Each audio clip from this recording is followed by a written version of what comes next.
on order, or balance and proper function, by Withered Rose.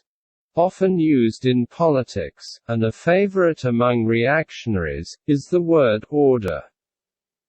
Restoring order, law and order, a smooth and orderly transfer of power, etc. Paleoconservative commentator Vincent James, undoubtedly echoing Russell Kirk, frequently tells his audience, or at least during the times I tuned in, that order precedes freedom, and this is fundamentally right. Without order there is no freedom, only anarchy. Did Seattle or Portland residents have more or less freedom during the BLM riots? The latter. Why? There was a breakdown of order, and without order there can be no freedom. Freedom is a potentiality to act. I am free to write on Substack, she is free to practice her religion, etc. And freedom is limited when the potentiality to act is limited, be it by chains prevented her from moving, or a mob looting and burning down the city of Seattle, making it impossible for B to leave the house safely. If you value freedom, then you have a vested interest in order, whether that means maintaining order or restoring order. Is order the absence of crime? In part. Looking at the example of the BLM riots, it would appear that lack of order is, in some way, related to criminal activity. Order involves putting an end to criminal activity, but that is not what it is.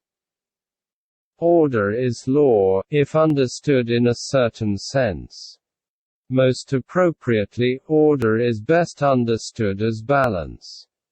Here I rely on Plato, upon whom all philosophy and political theory is, to quote Albert North Whitehead, a footnote.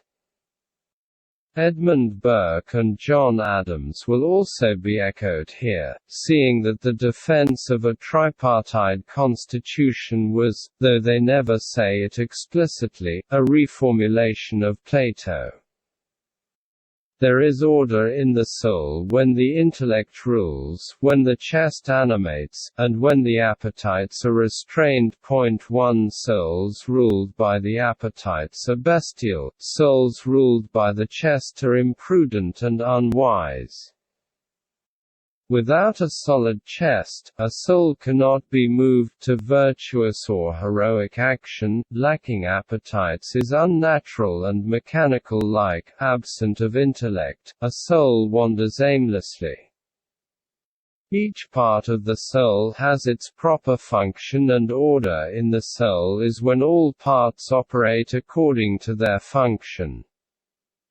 When there is order in the soul, the person is at peace. He is guided by reason, moved by his chest, and his appetites are restrained as is befitting to a man.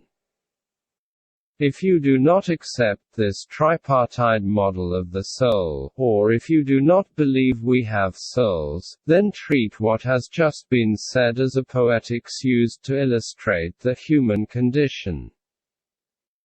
How Burke and Adams connect this vision of the soul to a tripartite constitution is predictable, as there are 3 parts to the soul, so there are 3 branches of the government, and a well-ordered government consists of, like a well-ordered soul, each branch performing its function.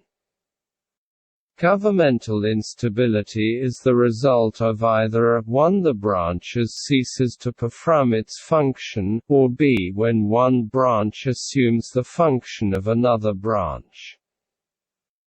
The former is indicative of governmental breakdown, and is often accompanied by NGOs, or corporations, taking up the former roles of government, or peripheral governmental agencies taking up central roles. Restoring order in the government would mean restoring the proper function to each branch of government, maintaining that balance, and pushing out all NGOs, corporations and peripheral agencies that have taken on either judicial, executive or legislative functions. Lobbying would be ended, the FBI and CIA would be prevented from interfering with the executive's decisions, and members of Congress would have protections against the donors, which is spelled BLACKMAILERS.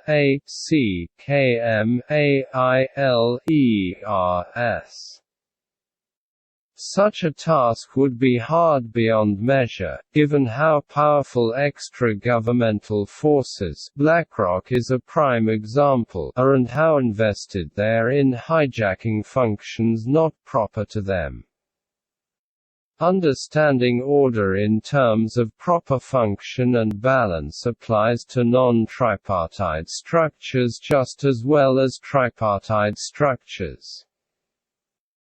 Returning to BLM, the disorder in Seattle or Portland can be explained in terms of the police not fulfilling their proper function, letting arsonists and vandals commit crimes unimpeded, and the media taking on a function, namely the judiciary, that is not theirs. Out of the two possible ways balance between functions can be disturbed, those being one member of society ceasing to perform its proper function and one member of society taking on the function proper to another. Both occurred and thus led to chaos seen in Seattle and Portland in the summer of 2020. Restoring order in the cities would mean allowing, and ensuring, that the police force fulfill their proper function of enforcing the law. It would also mean preventing all extrajudicial actors from assuming the role of the judiciary. If the latter is not done, whatever good that the police force might do will be undone as the media, or whatever other extrajudicial actor assumes the role of judge, has the ability to determine the legality of not only the criminals in question but of also the police. Before any rioter was brought before court, the media, acting as judiciary, ruled that they were peaceful protesters, and that the police were stormtroopers, and it was this, in conjunction with the police either not being able to perform their function or being unwilling to do so, that led to the disorder in Seattle and Portland. What is order? Order is the state in which all members of a whole fulfill their proper function and the balance between these members and functions is maintained and secured against interference. Restoring order means returning the proper function of each member of a whole back to its proper member. 1. Intellect is the faculty of reason, that with which we think. Chest will be used here to refer to what is sometimes called the heart or spirit, what the ancient Greeks called the thumos, and is that part of us where honor, courage and strength is found. Appetites refer not only to the craving for food, but also the craving for sex, power, repute and ease.